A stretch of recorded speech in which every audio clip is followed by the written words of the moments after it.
Welcome. Thank you all for being here. My name is Matt Meacham. I'm a program manager with Illinois Humanities, based in our southwestern office in Edwardsville. We're a nonprofit organization that serves as the Illinois affiliate of the National Endowment for the Humanities, and we're honored and grateful to have you all here. We're also honored and grateful to be in this setting that is so profoundly significant in the history of our state and our nation, and we thank Justin Blandford, Sheila Ryan, and everyone here at the Old State Capitol State Historic Site for the opportunity. They've been enormously helpful. We also thank our, yes.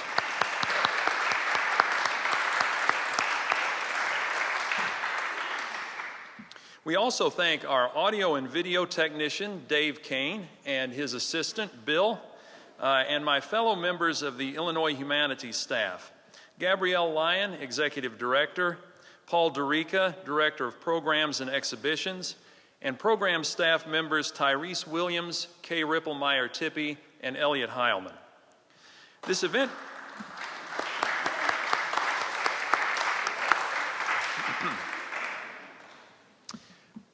concludes the first season of a program series called The Country and the City, Common Ground in the Prairie State.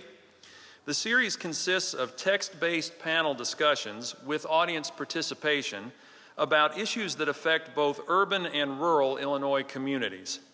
Later this evening, we'll hear two eminent musicians with roots in rural and urban Illinois, Christine Brewer and Noam Pikelny, in performance and conversation. Now, however, we have the privilege of engaging in discussion with 6 of the panelists who were involved in previous programs in this series. They represent a variety of well-informed perspectives on urban-rural relations throughout our state, and we thank them for joining us. Biographical information about them and about our moderator, Kelli Covey, appears in your printed program. All of you will have opportunities to participate in this conversation as well. All opinions are welcome. In the spirit of this place and its most famous occupant, we encourage you to express your views with malice toward none and with charity for all. If you received an evaluation survey card, as I think most of you did, please complete it and give it to an Illinois Humanities staff member before you leave this evening so that we can consider your feedback as we plan future programs. Please welcome our 6 distinguished panelists and our distinguished moderator, Kelli Covey. And what we're going to do tonight, in a minute we're going to introduce people, but what I'm hoping we can do in about an hour and a half that we have is we're going to try to discuss a couple of issues. So the first one is going to be the new minimum wage law, and then the second one is going to be some discussion around immigration. So we're hoping with both of those issues that we can begin to just surface some different perspectives that people have in different communities around the state. Then also try to dig into a little bit of like, where does the divide exist? So we often talk about this urban-rural divide as if we all just agree that's what it is, and maybe it is. But is that the only divide? Is that the side of it? So we're going to try to dig into where we're seeing people disagree and having opposing views and sort of what their interests are around that. And then lastly, just hoping we can talk about what are some of the things that we can do as individuals and as community members to begin to heal or address some of those issues. Okay? So I want to start off by just asking the panelists to introduce themselves. Again, we have your bios, so feel free to look at them, but I'm just going to ask people to give your name, where you're from, a little bit about just your role, and maybe a couple of professional affiliations, but really brief, okay? Start with you. My name is Leone Jose Pikelny. I'm the Executive Director of Working Family Solidarity. I'm supposed to use this one, right? I think I'm supposed to use this one. Sorry. I think this one goes into the taping that Illinois Humanities has done. Yeah, so without that, they'll never invite me back. Yeah. You all might like that, but don't put that on your card. My name is Leone Jose Pikelny, and I'm the Executive Director of Working Family Solidarity. I live in Chicago, and our organization focuses on building unity between low and moderate income families of various backgrounds. In Chicago, we focus on about 6 or 7 neighborhoods that are majority Latino. The son of an Italian immigrant and a Mexican immigrant. And so we're working to find those areas where we agree and understand the areas where we disagree. And we're really excited to move beyond Chicago in the last year or so and start some of these other dialogues. And thank you very much for having us. Good afternoon. My name is Ross Black. I am the Community Development Director for the City of Peoria. So I live in the city of Peoria. As community development, certainly involved on a day-to-day basis with the urban areas in Peoria, but also with the more suburban areas, and then also the rural areas around the city that we interact with on a day-to-day basis. In terms of the immigrant part of, or immigration part of this conversation, I was actually born and raised in Scotland.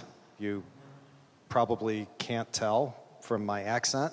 My parents are Scottish, moved over here in 1981, so I've certainly lived here the majority of my life. This is my home, but I have very fond memories of growing up in Scotland and very vivid memories of the immigration process that we went through as a family once we arrived here. Good evening, everyone. My name is Cindy Reid. I am a doctoral candidate at St. Louis University in St. Louis, Missouri. So then, as you may guess, I am representing the city of East St. Louis, Illinois. I am an Illinoisan. Outside, when I have time away from dissertating, which is not often, but when I have time and really make time outside of that, one of my community service, public service affiliations is called East St. Louis Community Camp. It is a camp that is designed for taking city kids out of the city to camp in the woods for a week every summer. That's one of the things I'm most proud about in serving. I just finished my 10th year camping. City girl, camping. Thank you very much. And I take great pride in that. We work with ages 8 all the way up to 14 years old, so elementary going into the end of middle school. So that's just a little bit about what I do in East St. Louis when I'm not studying and writing. My name is Molly Parker, and I'm a reporter for the Southern Illinoisan, which is the almost daily paper we quit publishing on Monday some time ago, based in Carbondale, Illinois. And last year I also had a blessed opportunity to get to work with ProPublica as part of their local reporting network. And so for the Southern, we have a really small staff. There's just 4 of us, and I cover anything from city council meetings to car crashes.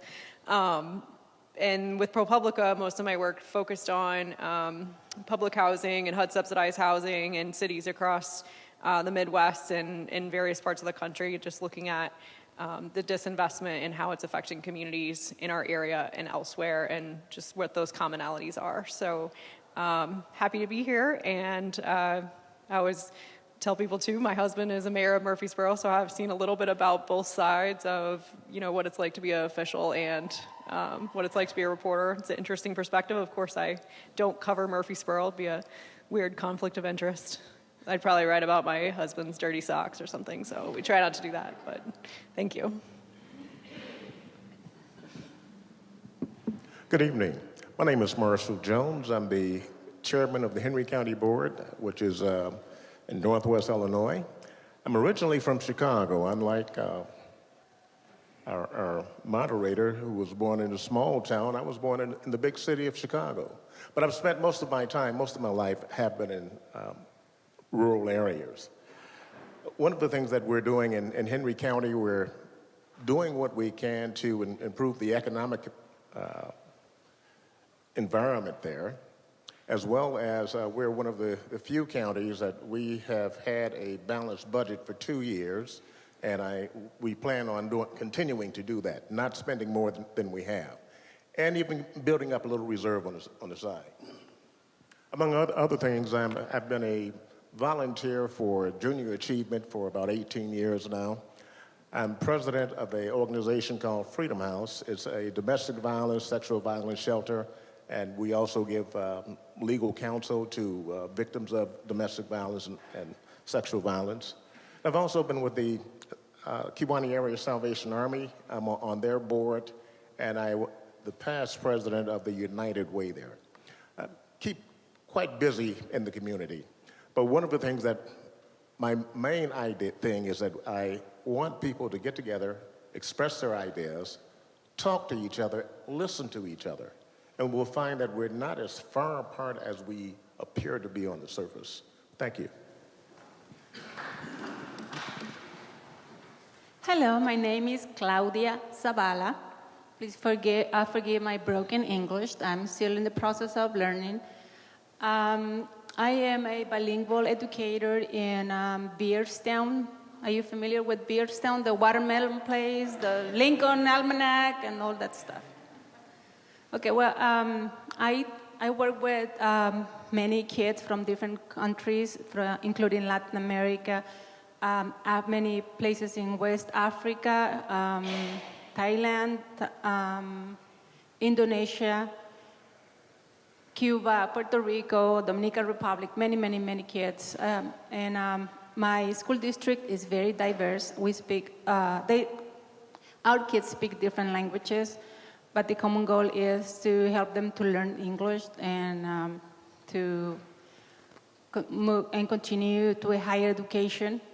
I'm an immigrant who grew up in Mexico. I came to the United States back in 1993.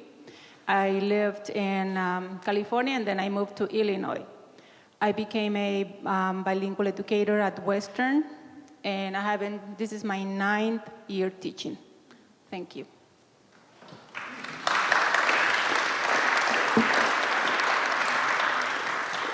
Thank you all so much. It's such a pleasure to have you all here. Before we start talking to these folks, we're going to do a couple of things first. And so first of all, since we're here with Illinois Humanities, and a lot of what we do is use readings and texts as a way to get people talking and thinking about issues, we've selected a couple of short excerpts from a couple of Illinois authors. And so my colleague, Rebecca Brown, is going to read these out loud. And I'm going to ask you to think about them as both inspiration, but also as something to provoke thought. And if it comes up, we're going to be in some small group discussions in a moment. And if it comes up, feel free to pull in any ideas that you hear here. Those Who Don't, from The House on Mango Street by Sandra Cisneros, in the voice of our teenage narrator, Esperanza Cordero. Those who don't know any better come into our neighborhood scared. They think we're dangerous. They think we will attack them with shiny knives. They are stupid people who are lost and got here by mistake. But we aren't afraid. We know the guy with the crooked eye is Davy the baby's brother, and the tall one next to him in the straw brim, that's Rosa's Eddie V. And the big one that looks like a dumb grown man, he's Fat Boy, though he's not fat anymore, nor a boy. All brown all around, we're safe. But watch us drive into a neighborhood of another color, and our knees go shakety-shake, and our car windows get rolled up tight, and our eyes look straight. Yeah, that is how it goes and goes. An excerpt from the poem Worlds by Edgar Lee Masters. I have known or seen all the worlds of this world, and some of the worlds of the world to come. And I say to you that every world lives to itself and is known to itself alone, though it moves among the other worlds of this world. Thank you. So again, maybe just keep those thoughts in mind as we begin this discussion. And before we talk to these, I'm going to ask us to do something which may feel a little bit awkward to everyone, but I'm going to ask you to just sort of jump in and do it anyway, which is we're going to start off talking about the minimum wage law, which some of you may know, some of you may not be familiar with, but it's the new law that's passed to be $15 an hour from the current rate of $8.25.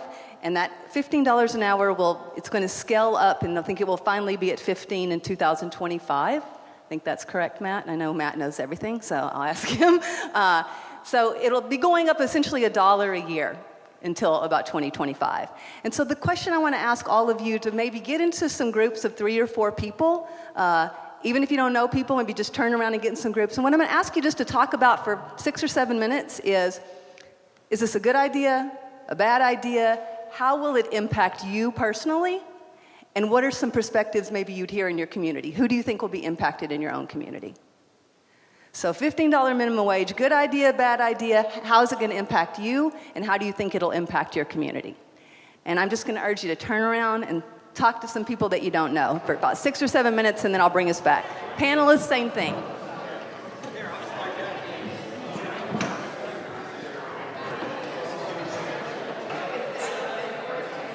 Thank you all so much for jumping in. I'm going to try to get our attention back up to the front. Thank you.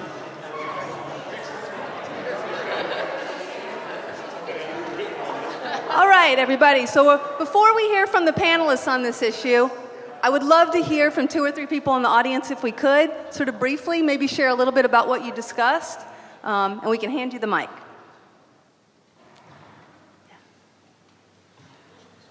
Brave souls that are going to share.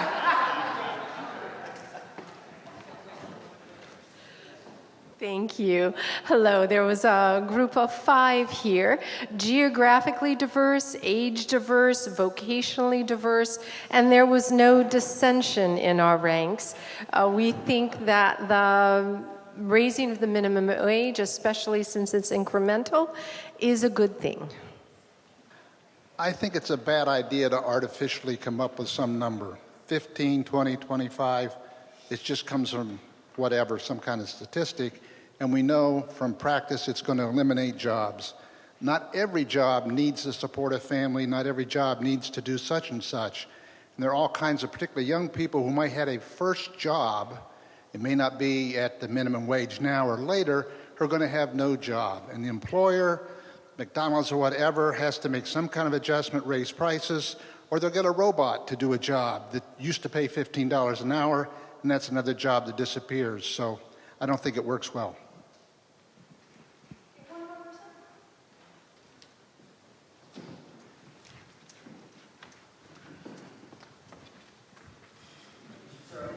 Next time, just toss it to me.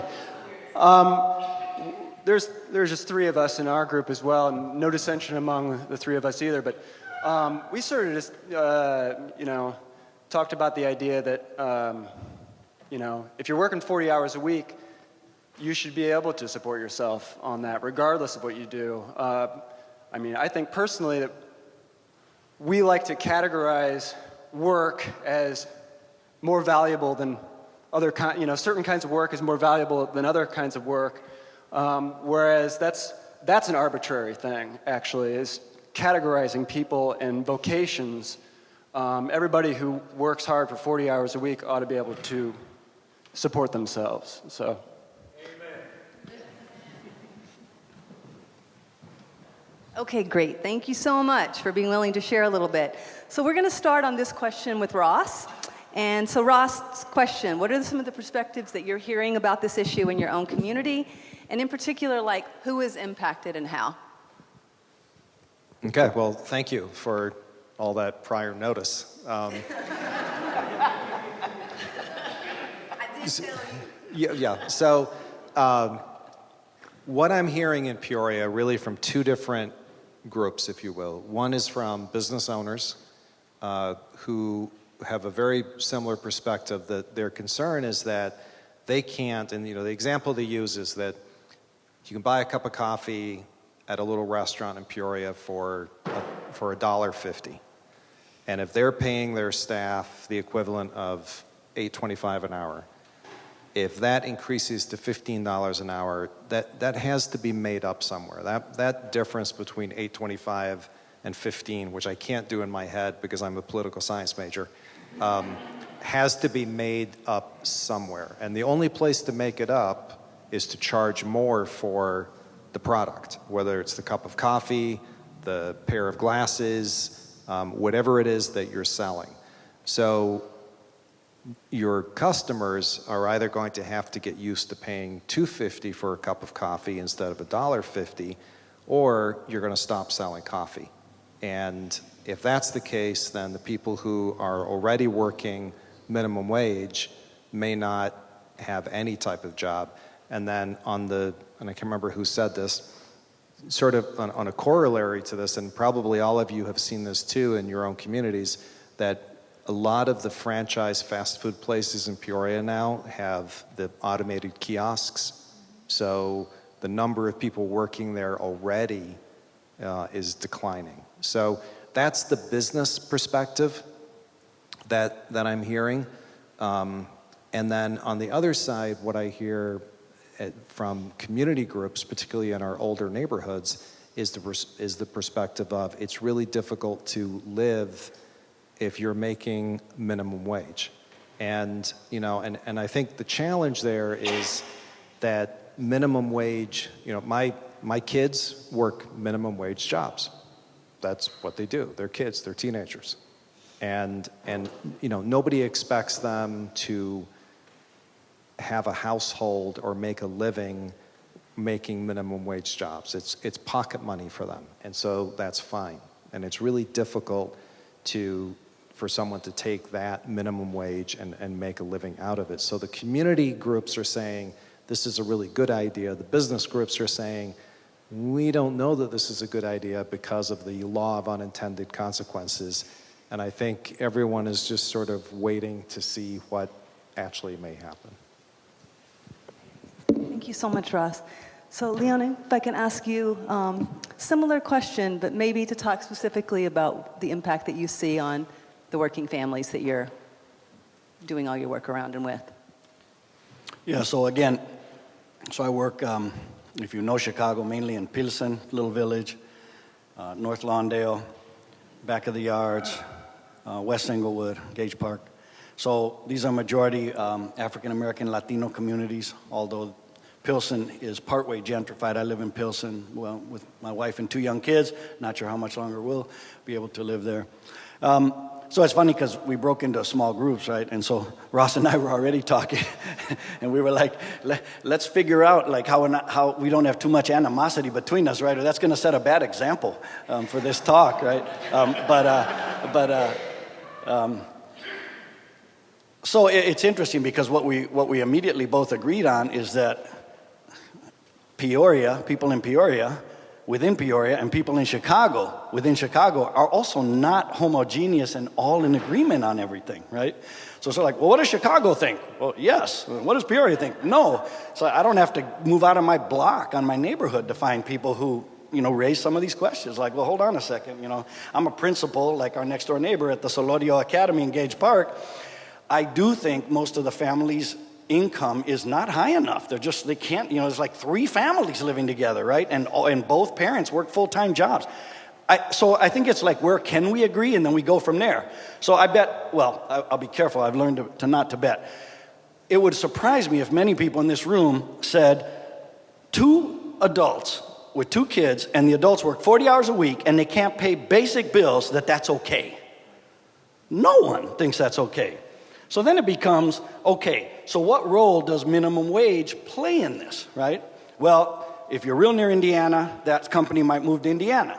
And that is a problem, right? And it's a problem in Chicago. We're really close to Indiana. Chicago we raised minimum wage there, right? It just went to $13 July 1st. So it went to 11, it went to 12, 13. I would say most of the folks that I work with, our members and constituents, have found the raising of the minimum wage by and large to be positive for low wage and sort of moderate wage workers. But there are some exceptions. There are companies that are on Harlem Avenue, right? And they're on the east side of the street. And when the city ordinance passed, they moved to the west side of the street. And now they don't have to pay that minimum wage. So some of the jobs have moved outside of Chicago. Not overwhelming, but it has happened. So people see it, and I'm a believer that, again, sometimes when we look at, you know, do you support rent control?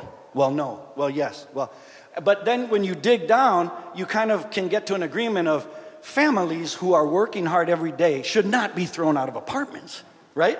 So let's like go there and then say, okay, we got healthcare, minimum wage, we got all these different things. So how can there be relief? If minimum wage drives a certain company out of your area, could there be tax relief for those families, right? They don't have to pay property tax the next few years. I'm throwing things out there. We don't have enough time today to really say that would be the best. But we can agree on things that are uncivilized. They're just uncivilized, right? I know people who are leaving Pilsen. Their parents were born there. They were born there. They work like dogs every day, and they can't live there anymore. For me, that's not the country I want to live in, honestly. I mean, I've lived in other countries. Everyone has problems. There is no such thing as a perfect country. But we can be outraged at that. So I just think for rural and urban stuff, we need to look at those things together. And if people in Chicago are saying we need $15 an hour because of certain dynamics that work better in Chicago, like, you know, you can't get a $1.50 cup of coffee in Chicago. I mean, you can in some place, but you know, that's the tip on the water. right? And then order coffee. But and that's a real, and I appreciate, that Ross was bringing that up. And so, but I know if I'm sitting in Chicago and someone in Peoria is telling me, hey man, I work for a place that'll close down. I'm not like, well, too bad. I'm like, that's wrong. Like, wait a minute, hold on, I didn't know that. Like, let's talk. So one thing we're trying to do with these dialogues, and I'll end with this, is just start to say, okay, we look at immigration, we look at, but if we come back to who we are as human beings and we agree that people who work hard every day should be okay, right? Then we can start to talk. And it really doesn't matter if you live in Pilsen or you live in Peoria or you live in Carbondale, right? We have the same exact needs. So with minimum wage, we in general, I think it's a good idea, but we do see some concerns, and we're willing to work with people on those. And can I ask you, Leon, just before you put that down, for the people who move across the street, your sense of sort of what's important to them? Well, when I was saying moved across the street, I was referring, I may not have said it carefully, to companies. Yeah, okay, so okay, so yeah, and so you're digging at something else. For time's sake, I was going to leave it out, but I think we also then have to challenge businesses, and not all businesses are the same, right? A business owned by, a billionaire is very different from ma and pa, so businesses are very different. But if one reaction in Chicago with some people saying, don't raise the minimum wage because these companies will move, at a certain point, this is me speaking personally for me, right? Not trying to convince anyone, but I think that's messed up. I'm sorry. Like, I can understand if you're not surviving, that's different. Like ma and pa, and they can really show you. They can go like, yo, I can't survive. Hey, I don't want you to have to pay more and not survive, right? But a zillionaire company in Chicago saying, instead of making, $100 million in profits, I want to make 150 million, and if I have to pay you a little more, I can only make 100 million. Those are the ones I'm not good with, because they're moving across the street and they don't need to. So I just want to get some applause for you. Cindy, can I go to you? And so in East St. Louis, but I also know you've also just moved. So maybe, again, from those perspectives, what you're hearing about this issue. So as an East St. Louisan, there's no way for me to think about this conversation about raising minimum wage, even if it is over time, without thinking about the people that it directly affects. Let me break that down a little more, because you're saying, well, it affects everybody, right? If we make this choice, you're right. It affects the business owners, like Ross brought up. It affects the families. But let me break down what I mean in terms of how it affects East St. Louisans. Jennifer Hamer is a scholar who focuses on East St. Louis. She has a book called Abandoned in the Heartland, if you've ever heard of it or if you're ever interested in reading it. And it changed my perspective so much as an East St. Louis, and it gave me the language to back up things like what I'm about to say right now. So Jennifer Hamer, it's called Abandoned in the Heartland. And where East St. Louisans, I would say, now I'm just one Cindy from East St. Louis, okay? So don't take what I say and say it's all of East St. Louis. However, I think most of the folks that you meet from there might agree with what I'm about to say. And that is this. You cannot have a conversation about East St. Louis, Illinois, take away the stereotypes of violence, take away the stereotypes about race. That's a conversation for another day, right? But you cannot have a conversation about East St. Louis, Illinois, and not talk about socioeconomic status. You cannot have a conversation about East St. Louis, Illinois, and not focus on the fact that, as Jennifer Hamer classifies it, this is a commuter town. It's a commuter satellite city. And what is meant by that is, because the businesses have left, right? Because of deindustrialization and divestment, people can't just get up and walk to work anymore. People can't just get up and bum a ride from Joe up the street around the corner, because the businesses aren't there anymore. So because the businesses aren't there, they have to travel, many of us, using public transportation to get to work. As Molly and I were talking about, if you are surviving on $8.25 an hour, it's no surprise in this room, and if it is a surprise to you, we should talk afterwards. But there's no surprise in this room that when we say East St. Louis, we're talking about an impoverished area We know that.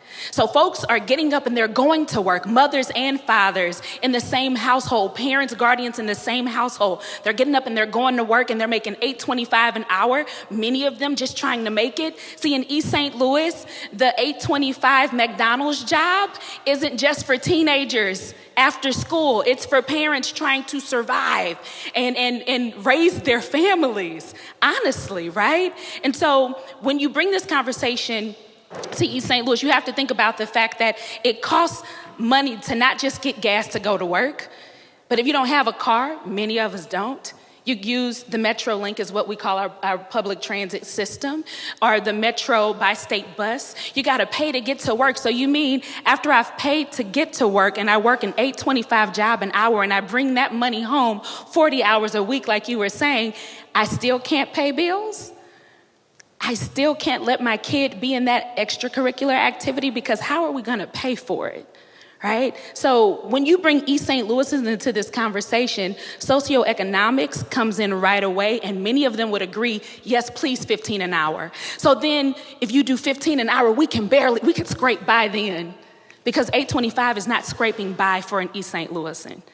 $8.25 is, okay, we're gonna pay rent this month, then we'll figure out how to cross these other bridges next month. $8.25, and this is not just for East St. Louis, as I'm sure others who are in that same impoverished state in terms of how much they make, they expect to get the pink slips, the pink notice, not pink slips, pink notice is the final notice on bills, right?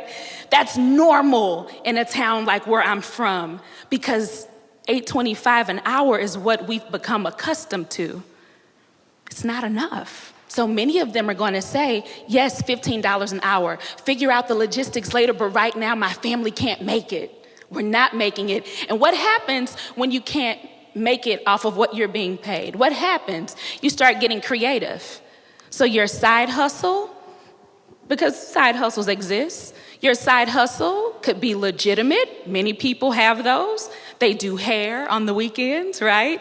That's legitimate. They sell plates, right? I know a lot of old ladies who bake cakes, and that's their side hustle, and they get extra income. But everybody's side hustle isn't legitimate. It's illegitimate. And then what happens? It recycles this narrative of, oh, those bad East St. Louisans who sell drugs and who do these violent things and these violent crimes, when at the heart of this conversation is we just don't make enough money. And if we made enough, not all of them, because some people just do what they want to do, right?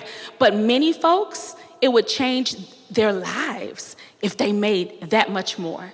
Even seeing that minimum wage law raise $1 each year, you start to see a change in lives. You start to see a change in lives, so. Thank you so much.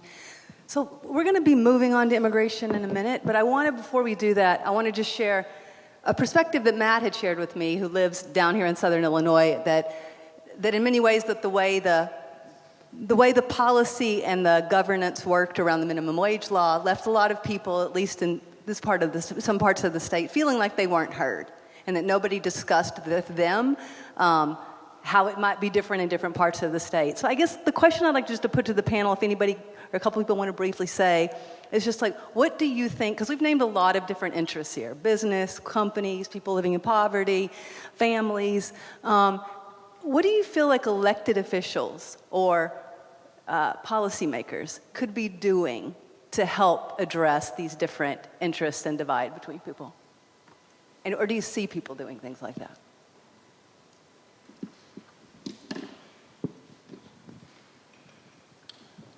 Well, as far as elected officials, one thing they could do is look at the different areas.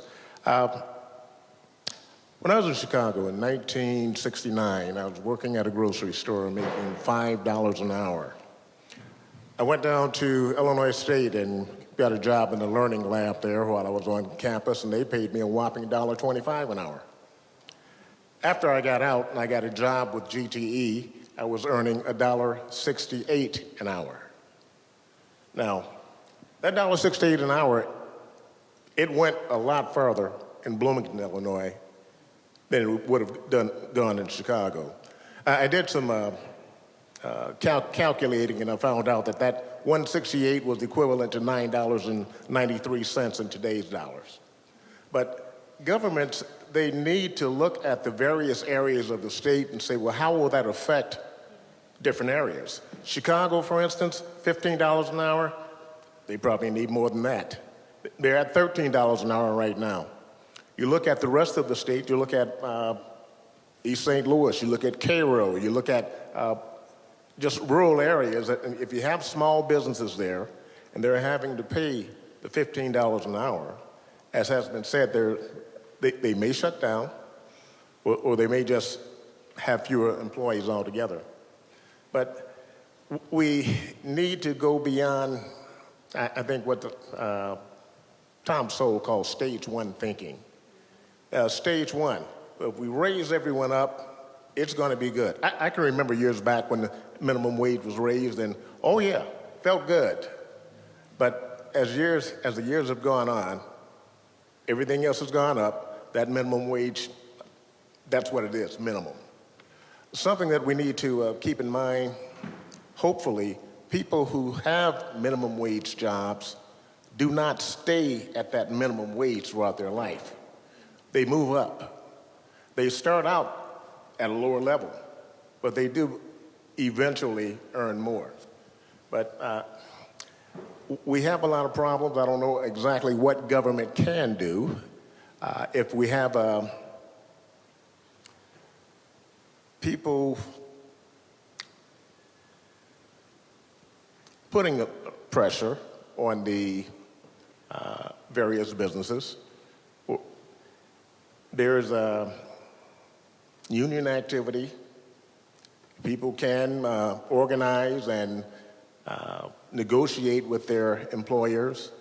But when you get to the point, if you keep artificially raising things, eventually we will not have those businesses any longer, or those businesses will mechanize. And I see that happening already. Great. Thank you so much, Marshall. I appreciate that. So, of course, I wish we could spend much more time on this. We could talk about this for hours, but I am going to shift us over to discuss immigration for a little while. And I just want to name a couple of, this is always a charged and polarized issue, but some of the most recent things I think that most of us are aware of. One, the tragedy in El Paso, which I think many immigrants and also the Latino community have generally felt targeted. There was actually a manifesto that was posted by somebody who was considered a white nationalist, referring to an invasion of immigrants. So we know that's one piece of it. The other is the Immigration and Customs Enforcement raid in poultry plants in Mississippi, which I think at this point was the largest, essentially rounding up of people and arrest of, I think, 700-something people. So I just want to name those as a couple of the things of the context that we're discussing this. I'm going to ask Claudia, who is an immigrant to this country, but also does a lot of work in the immigrant community, just to talk a little bit about Claudia, about sort of what are you experiencing there? What perspectives are you hearing about how people are feeling about the impact of immigration policy and laws right now? Okay. Many people assume that when immigrants come to the United States illegally is because they want to. They want to be illegal. It's not true. It's very hard to get documents to come to the United States, to get a visa. Mexico is one of the countries that do not qualify to be in the lottery of visas. Other countries do, but not Mexico. And as I said before, I'm an immigrant. I came to the United States back in 1993. I came illegally. I had to cross the border running with this much of mud in a creek. I was pregnant. I was scared. I was 21. And it wasn't only me. It was more people like me trying to make a better life moving to the United States. Because in Mexico, as you know, we have had 80-something years of corruption. We have a new government now, and other people are taking over. Hopefully, things are going to change. And At this point, as you mentioned about the raid, people in my community in Beardstown, they are very scared. We had a raid before, back in 2007, I believe, and 50 and something people were arrested by ICE, the immigration people, and they were sent back to different countries, Argentina and other places. People were very afraid to send their kids to school the next day after the raid. It was very hard to create a trust in the community, in the Latino community. And now because of what happened 2-3 days ago in Mississippi, people are afraid too, because there are many undocumented people working in around Beardstown, not necessarily in JBS because they check documents through I-Verify, but there are other places like farms. They hire a lot of illegal immigrants because no one else wants to do what they are doing. I mean, it's a very tough job. It's like the smell and working with pigs, feeding them, cleaning their mess behind them. Those jobs are very hard. Or also the tasseling, picking up watermelons, melons, corn. Those jobs are very hard. And people just keep blaming immigrants for having a better life. Very often I check the community forum in Facebook, and there are not all of them, but some people are posting what's happening in immigration, and they keep sharing, I hope ICE come to Beardstown. And that's what they keep saying. And it's very sad because they do not what we go through in order to come to Beardstown.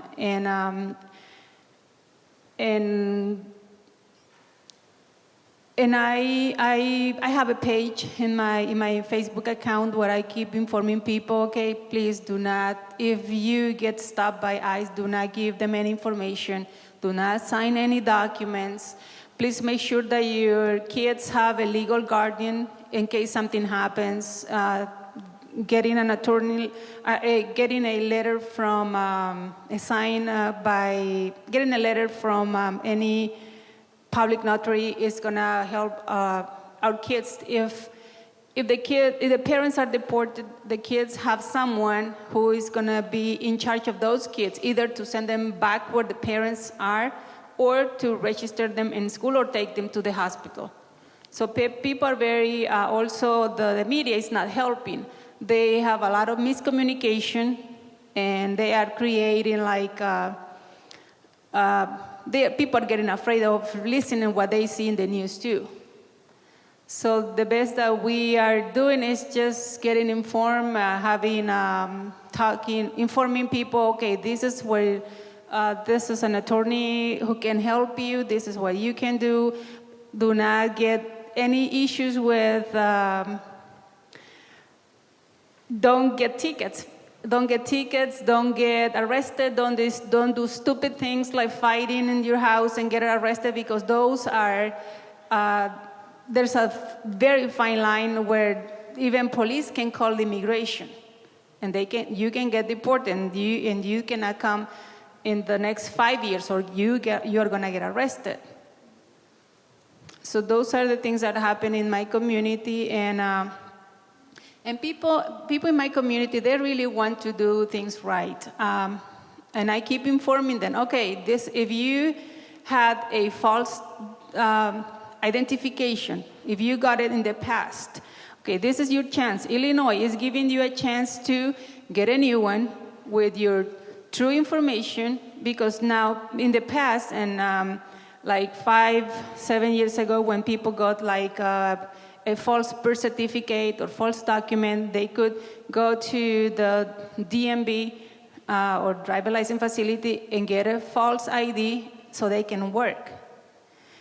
But now, with computers, software, now if you try to renew the license or renew the ID, you're gonna get caught, because the computer is gonna recognize the one who had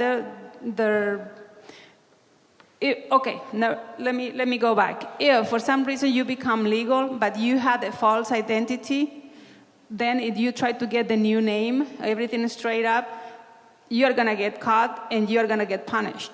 So what I have been doing in my community is, okay, send me a private message if you had a false identity and now you want to get a legal driver license, because Illinois can give driver license to undocumented people now.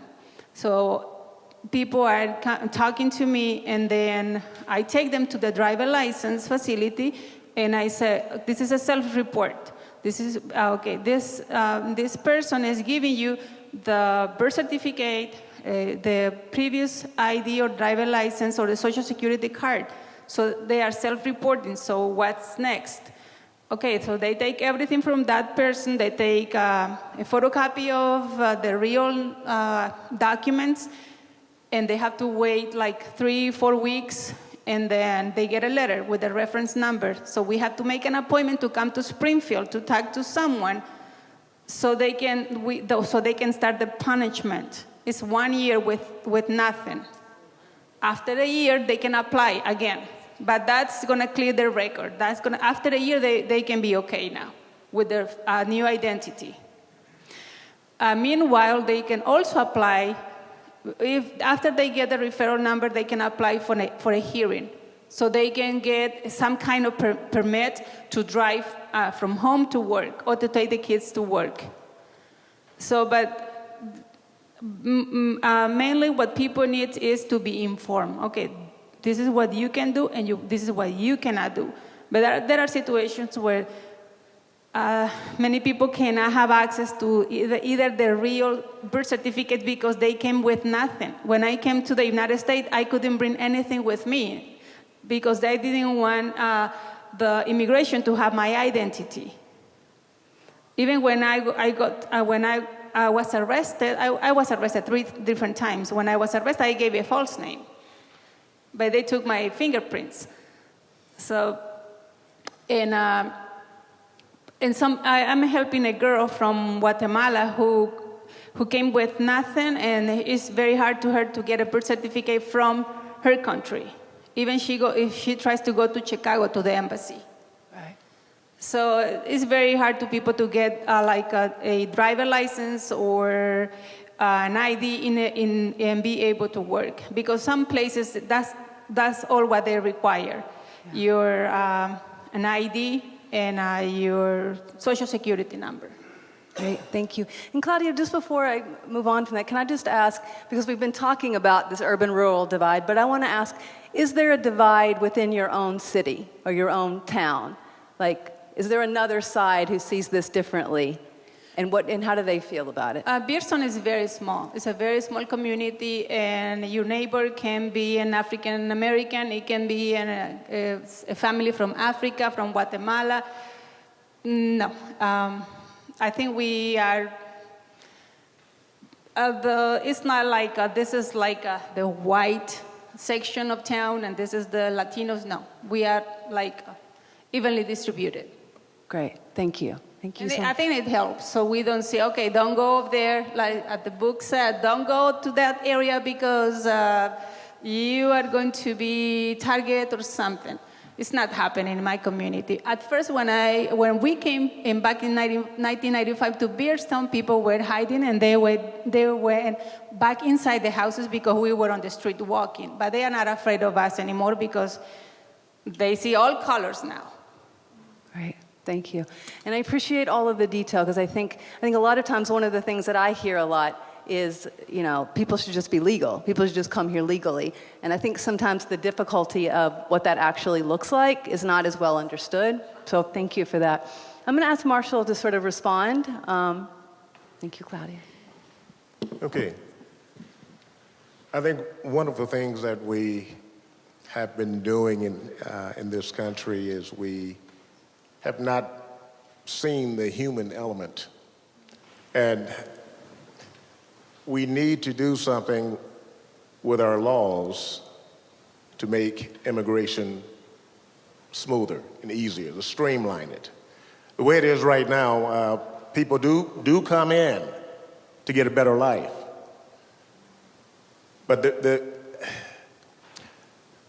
I've talked to people. So often we say, well, we're destroying our democracy if this happens or that happens. I was talking to one of my board members the other day. He had mentioned that the democracy that we have. And I pointed out to him that, no, we live in a republic. If it was a democracy, there were 5 of us in the room, 4 of us could vote to take your property away from you, and that would pass. You'd be without anything.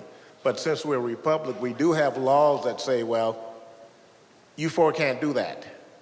We have to protect his rights.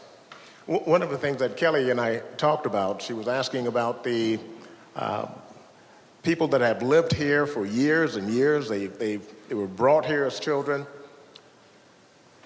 and they've worked, they've gone to school.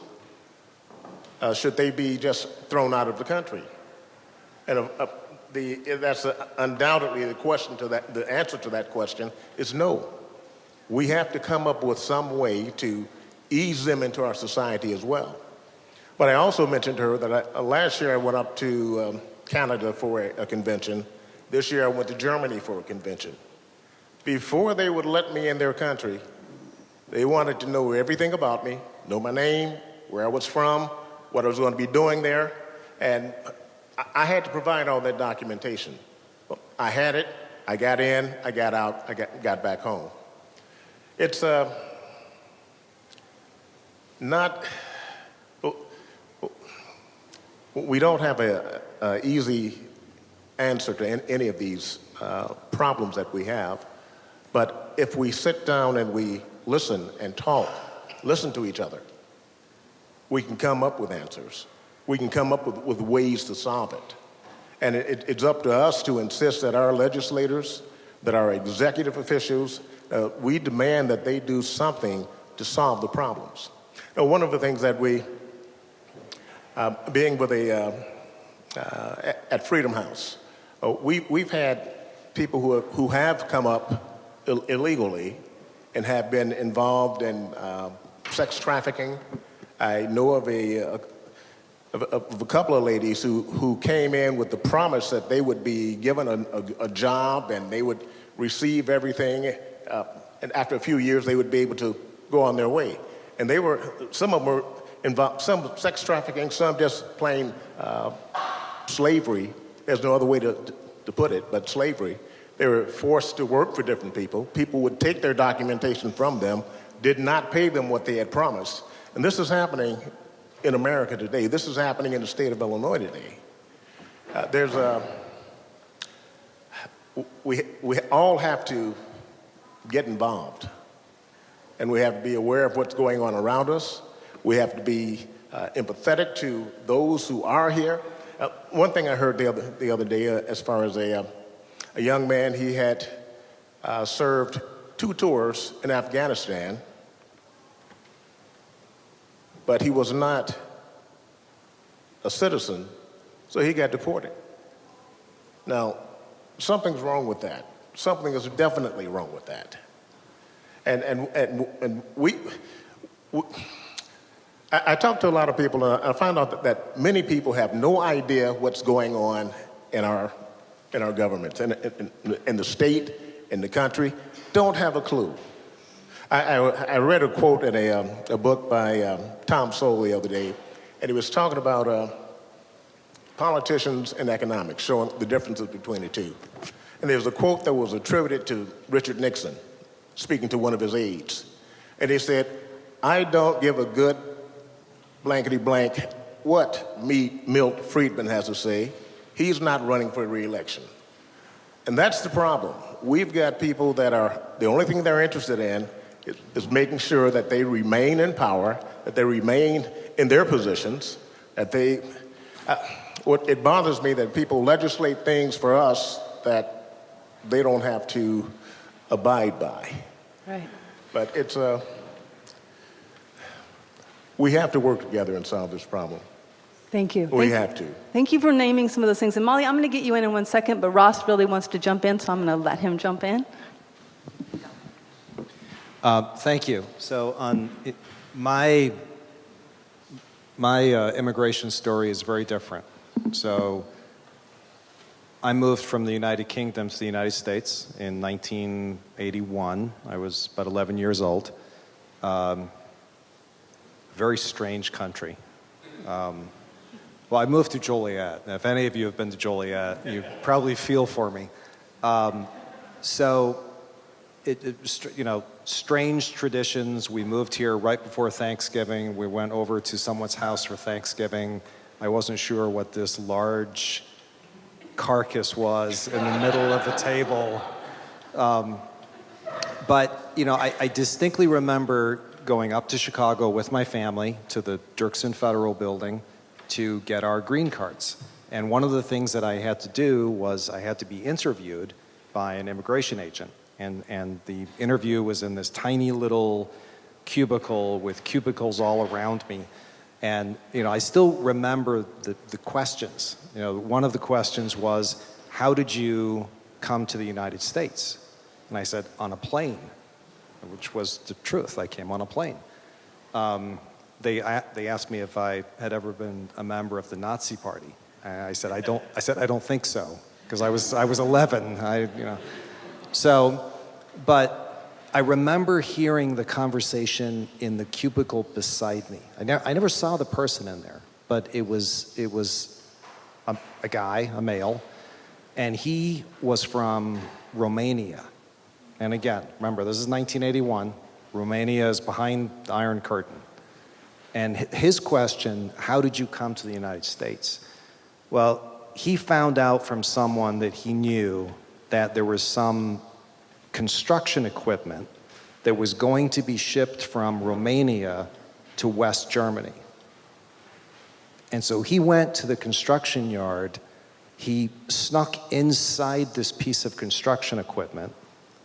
The construction equipment was put on the back of a truck and was driven through Romania and Hungary, through East Germany, and then across into West Germany.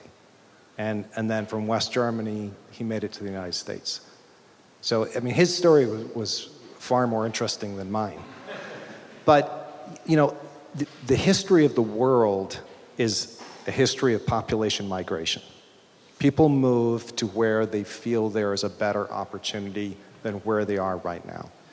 And I think part of what's lost in this larger conversation is I don't think that it is impossible to hold the position that all nations should be able to control their borders, but also be able to have an efficient system to allow people to come into the country. And so, those are not diametrically opposed positions. And I think, unfortunately, what has happened is it's become that way. It's a one or the other, and I believe that we can actually do both. Thank you for that. And Molly, I'd like to take up this question to follow up on what Ross just said. As a journalist who then's talking to a lot of different people, but also lives in a small town and has an elected official as a husband, I'm just wondering, who are you, what are sort of the different interests that you're seeing, maybe opposed, but also do you have a sense of what people need to know and understand across these divides? Do you have a sense of that, or what people are struggling to understand, maybe? Yeah, and it's a huge question. I will do my best to address it a little bit. I live of course, at the bottom of Illinois, and it's a conservative portion of the state. Whether you're a Democrat or Republican, we've had elected leaders of both parties represent us in the state house, and you start asking them questions, and I'm like, now, are you sure you're of different parties? Because I'm not seeing a whole lot of split here.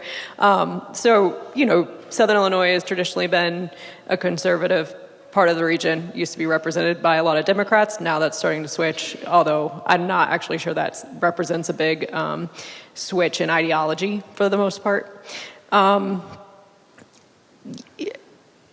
This issue, obviously there is a lot of divide out there in the way people feel about it. I think that you might be surprised, though, to learn that not everyone in Southern Illinois shares the same belief about it. And I've never polled, I'm not a pollster, I'm sure there's polls out there, but if you're just getting your information on how people feel on Facebook, that's really just one barometer. And certainly when we post stories, on the topic, whether they're national stories or it's a localization story, that we do get a lot of really ugly comments that certainly make my heart ache for the things that people are saying, and they're not really about an intelligent debate about what we need to do to secure our country's safety or how to improve the immigration system so that we don't have this system like this, why our immigration courts are backed up for years. They're just, frankly, racist comments. I think during the last election, there was a lot of, they say the liberal elite media from the coasts were like shocked that Trump won, and then there was this big pushback of like, oh, we got to go figure out what the rural people are thinking, and I think that some of that turned into legitimizing racist views, and I think that's really worth recognizing that that's not something that we need to be doing, and I think a lot of the nuance was lost about what was really happening out there. I wrote a story, it's been a couple years now, it's hard to believe, but I suppose it was 2017, and of course the election had happened and Trump had been in office, and they were talking a lot about this issue. And there was a gentleman who owns a restaurant in West Frankfort, and West Frankfort is in Franklin County, which is a very conservative community that voted for Trump overwhelmingly, like most of Southern Illinois did. And this gentleman, ICE visited his house, and they were actually looking for someone else, but they told him, they asked for him to show his paperwork, I suppose, and he wasn't able to do so because he was here undocumented. He'd been here for 20 years. He has children that are in school, and his wife's an American citizen. And he, again, runs this restaurant right in town across the street from his home, and he was taken into detention and held for several weeks. Again, this was in 2017, and a lot of, the community reaction in West Frankfort, again, a very pro-Trump, pro-coal town, was just outraged by this. They were so worried about him. They organized letter campaigns. They were reaching out to our U.S. representative, who's a very, conservative Republican who draws a hard line on immigration. These were his supporters and his voters. So, it was interesting to watch. The New York Times came down and did a story about it and talked about this issue of, hey, and I started looking into this and talking to people in West Frankfort, some of whom had still sort of views that anyone here undocumented should have to return home, et cetera, until it happened to someone they knew. Most people didn't know he was here undocumented. He'd been here so long, and he was such a part of that community. He sponsored baseball events. He had every single fundraiser in West Frankfort. So this is, a small, struggling community. There's not a whole lot of places with large enough facilities. So he's hosting birthday parties for 90, women turning 100 that are celebrating grandma's birthday. He's got like I said, every athletic event, he was having their fundraisers there and, feeding the teams and the people who came in to give money for free and all of these things. So I think it was really interesting what happened when people who, regardless of what their views were, some of them maybe changed some of those views because they said, oh, well, I didn't know this could happen to someone I know. And I think that's just, really important when we talk about bringing it back home to that human perspective. But on the other hand, I think it's also important not to make assumptions about the people of, say, Franklin County, because while some of them did change their views, perhaps because of their friend Carlos, some of them said to me, like, well, I've always felt this way. Like, I don't think that, we have to have a better system that recognizes people who have been here, et cetera, and that, just because I voted for Trump even doesn't mean that I felt this way. So there's all, to me, there was just a lot of things that were really interesting in this story. Some of them said, I voted for Trump, but I wouldn't again. Some of them said, I just didn't like Hillary. There were like a whole slew of reasons why. And they also didn't like feeling like, and a lot of the national media came down and I think really wanted to paint a picture of like, oh, here's this really, somewhat backwards coal town that, with a bunch of bumpkins in it who are now supporting their friend because this happened. And I think maybe they were able to speak up and say, no, we're intelligent people. We have people here who graduated from SIU who are able to think independently, that we don't all think with one thought about this issue. And again, there's, it's not an either or that people are talking about. They're not saying we don't have any protections in our country and anyone can come in whenever, or, but saying that there has to be some reasonable way Tearing families apart isn't what most people think is okay, especially when they can put that to a family they know. Because this became an issue where he wasn't going to take his family with him if he had to go. And we still don't know what will happen to Carlos. He's been allowed to basically continue his case sort of into the years ahead. I think he told me last we talked that his case is scheduled for hearing in like 2021, so he's hopeful. But he said if for some reason he has to return, that he'll go alone. He's not taking his kids back there. They're American citizens. He said they won't survive. They're kids. They got their iPads. They're here. Their families are here. I mean, their school friends are here and everything. And so I think this idea that we could just rip these beautiful kids and this loving family away from the father, like what does that do for that family? And what does that do for all of those, and then I think people started thinking, oh, well, this isn't just one family, this is this is every family that's in this situation. So I think there's a lot of nuance, and I think there's a lot of also maybe just assumptions being made about people from various perspectives, right, about what they think, and I think that's the danger, is just assuming that an entire region thinks one thing, or assuming that an entire region is ignorant, or whatever the case may be. But I do know that there are people in our communities. Southern Illinois is actually benefits financially, and I think that's another last thing I'll mention, is that we benefit from the immigrant community in Southern Illinois. So we're bleeding population. We're struggling economically. We're having our little towns get wiped out, but we have some towns that have still vibrant economies and culture and things that are going on. And I think people are starting to appreciate that too. Again, if you get on the Southern's Facebook page and read the Facebook comments, this will not be the image you walk away with about our area. And I think that's really unfortunate. And I have no doubt that there are people in the communities that are afraid right now.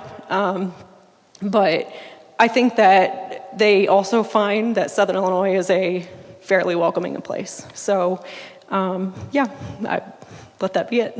Thank you so much. Can I add something? Briefly, Claudia, can you? My neighbor is a farmer, and we are always having this conversation. He keeps asking me why we have to help the illegal immigrants in the United States.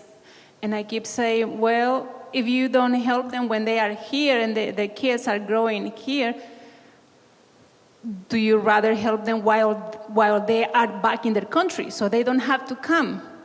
And this is what in Mexico our government is doing, trying to help those countries in Latin America so they don't have to come to Mexico and using as a stepstone to come to the United States. We're having a lot of issues with immigrants coming from countries in Latin America, and stopping in Mexico before they come to the United States. So, and I keep telling him, do you know how many companies from the United States are in Latin America?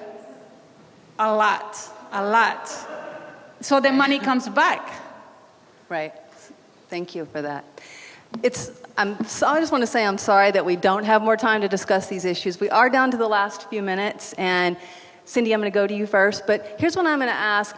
So when I talked to all these panelists before we had this discussion, and one of the things that we were talking about, hearkening back to the readings, was the lack of trust, the lack of relationship between people who have different views, and lack of opportunities for people to know one another or to understand different viewpoints. And so what I would like to do as we close out, and we only have a few minutes, so I'm going to ask you to brief, is just to each person sort of name something you or your community can do to build that trust, to build that relationship, or just sort of to begin to address some of those ways that we other people. And maybe it's just something that you personally can do. I know Claudia does a lot of things, or something that you want to see in your community. Cindy, you want to go first? Yes, on the comment I was thinking, or about this. Just make your comment with Claudia. Okay, so as I was listening to the panelists and taking away from the immigration story, some facts just popped into my mind, some truths, right, that you can't argue. One of those truths is that just like every American isn't upstanding, right? Every illegal immigrant isn't a criminal or deviant. And because of posturing and media and portrayal, that is what we are often fed and what we see until we have these close encounters, until we hear the gentleman in the cubicle next to us, right? So until we have those moments, we think the opposite, right? So that's a truth we have to face. And also face the truth that our borders are always the control of our borders in this country is always highly racialized. The players just change, right? Think about the world wars, right? Think about anything that is a foreign interest and who the threat is changes, right? So it's the same narrative, just a different actors in the game. And so we have to start to think about that at a broader level so we can start to go, hey, this narrative is just being recycled. It's the same narrative with different players. That means something, okay? That means something, okay? And then going off of something Molly said here, man, if we could just learn to humanize humans again, right? And not think about this from a threat perspective, but to humanize humans. And I will leave you with this, as you and I talked about over the phone, about this topic. Margaret Atwood, a novelist, wrote the novel, some of your heads are going yes, called The Handmaid's Tale, which is now made into a popular Hulu series, but it positions Americans, us in this room, in a spot. Well, what if today this land that we hold dear, the freedom we hold dear, is no longer ours in this land that we're in? And you have to now escape and flee to a place, and you have to seek asylum and safety somewhere else. In the TV show, it's Canada, right? But what does that look like? All of a sudden, the way we others flips, and now we're the others, right? And so if we could and I challenge you, just watch it if you have the chance, but just to think about the way we others and what happens when that becomes us. Then all of a sudden we start to learn how to humanize other humans again and have some more compassion where maybe we didn't have it before and we didn't even know how to have it, right? So I challenge you with that. What can we do to build trust? And I'm gonna ask you to model it for everybody. Just one thing you can do, no stories. Gotcha. One thing we can do is what we're doing right here. Hi, I'm Cindy. I'm from East St. Louis. You're from where? Tell me about where you're from. That's a way to build trust, especially across the urban and rural boundaries and divides. So again, Leone Working Family Solidarity. So one thing that we did, we founded our organization almost 3 years ago on this principle, and it's stuff I've worked on before, but we built it to have racial unity dialogues and look at the racialization of this world, right, and our country. And I think one reason that's very difficult for us is because then we're put somewhere on that map and we feel uncomfortable about where we may be put. And what I remind people is, you know, no one got us here yourself, right? It took a lot of us together, and no child is born racist, but we make them racist, right? And all people in the world, even people of color, all of us, we've all been deformed by the racialization because we teach kids that skin color means anything. Anything at all. Why should it mean something? If you really think about it, everyone will go, well, it doesn't. But we're taught that it does. It means everything, right? So what we try to do as far as how we go forward together, and it's mainly between African Americans and Latinos. So we don't have to get out of a couple neighborhoods in Chicago to deal, like we kill each other in Chicago, dead. You're dead, right? Or we go and kill your son to get revenge. So it's a very serious problem, and it's because a lot of African Americans think we're taking their jobs, right? And in some cases, they're not totally wrong, right? Because that guy was a union carpenter in 1985. He made $20 an hour and had a pension, and now he can't get a job at the construction site 1 block away. Only Latinos can. The problem is those Latinos are fleeing death and destruction. You're starving in Mexico, right? I'll close by urging you to look at the history of foreign corporations with elite, wealthy Mexicans, right? Destroying the economy of Mexico in order to move people north, all right? To take your job and drive your wages down. It's not against Mexican people, it's against any worker in the United States. We forced Mexico to change their constitution, okay? Not a little law, a constitution, right? So, and on a bunch of things to make foreign capital be able to hurt the economy. They knew the result, really wealthy people, not you and me, knew the result would be more Mexicans come north. So NAFTA drove capital south and labor north, okay? So Mexicans are fleeing to survive and we're all impacted. So we have to see them as us. They're workers, we're workers. Let's work together. So what we want to do coming out of today is do what we do in Chicago, but start to work beyond Chicago and try to build relationships where we don't have to agree, but we can get a baseline and look at each other as working families. That's what we call working family solidarity. Not as any race, but as workers first.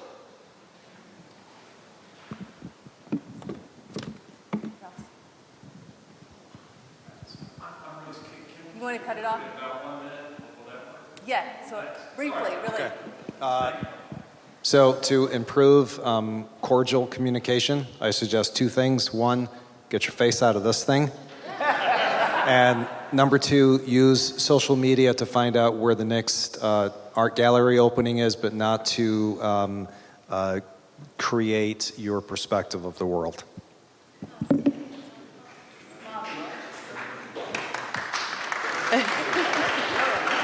That's a really tough act to follow. I mean, I think things like this are really great, and just, you know, I'm hoping I've forged some relationships here, just learned a lot up here, but I'm sure every one of you have a story to share, and just get outside of your neighborhood or get in your neighborhood.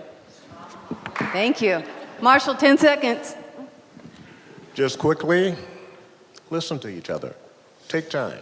There's a proverb that says it's foolishness to give an answer before you've heard the question. So let's hear the question first and hear the statements and listen to each other. Thank you. Well, if you happen to be a White Oak Mall or Chinese restaurants, we are going to be there. We always come there. Just maybe learn a word, maybe say hola in Spanish, and that will feel important or different. So Claudia, Marshall, Molly, Cindy, Ross, and Leone, thank you all so very much for being here and sharing your perspective.